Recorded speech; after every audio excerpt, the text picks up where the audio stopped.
They say there's no such thing as a typical abortion, and they're right. I know, because I've had two. No exceptional circumstances about the first one. It was 1982, and like a lot of other people in Ireland at the time, I was unemployed and penniless and living in a bedsit. I'd been in a long-term relationship, but I'd ended it because it just wasn't the one. And then, as happens, a few months after we split up, we ended up in bed together for old time's sake, and I ended up pregnant. And I was already actively pro-choice at the time. I was involved in the campaign against the 8th Amendment. So as far as I was concerned, all the options were legitimate and they were open to me if that was my decision. They just weren't open to me in my own country. So I made an appointment for a bed in a clinic in England, and my ex was great. He was in work and he paid for the flights and for the termination. So I went over to England, and it was straightforward and it was over quickly, and I came home and I got on with my life.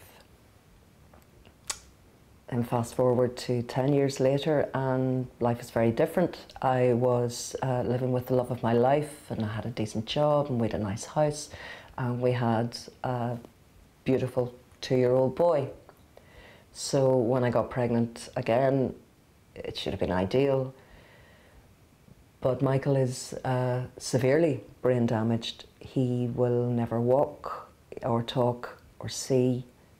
He'll never be out of nappies. And I was still traumatised with that information, and the idea of having another,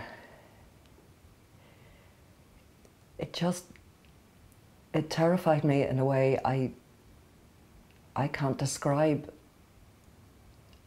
I understood for the first time why women get so desperate that they use knitting needles and coat hangers.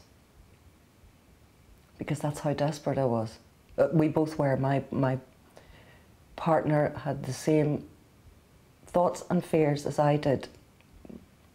The idea of life with two severely brain damaged children, or even trying to give any decent quality of life or priority to another child when Michael is a 24-hour a day, 60 minutes in an hour job.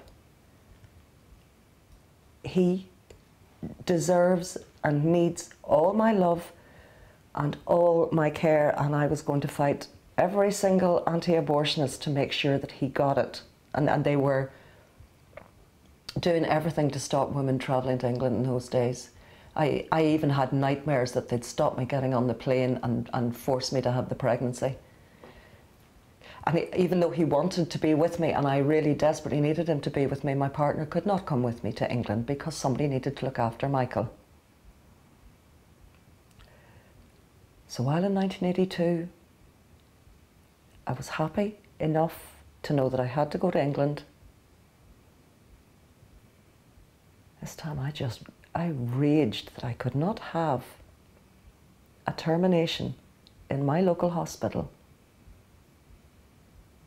which would have been the best thing for our family. Because Michael couldn't understand why his mommy was leaving him. And it broke my heart to have to. This time I just felt desperation, sheer desperation.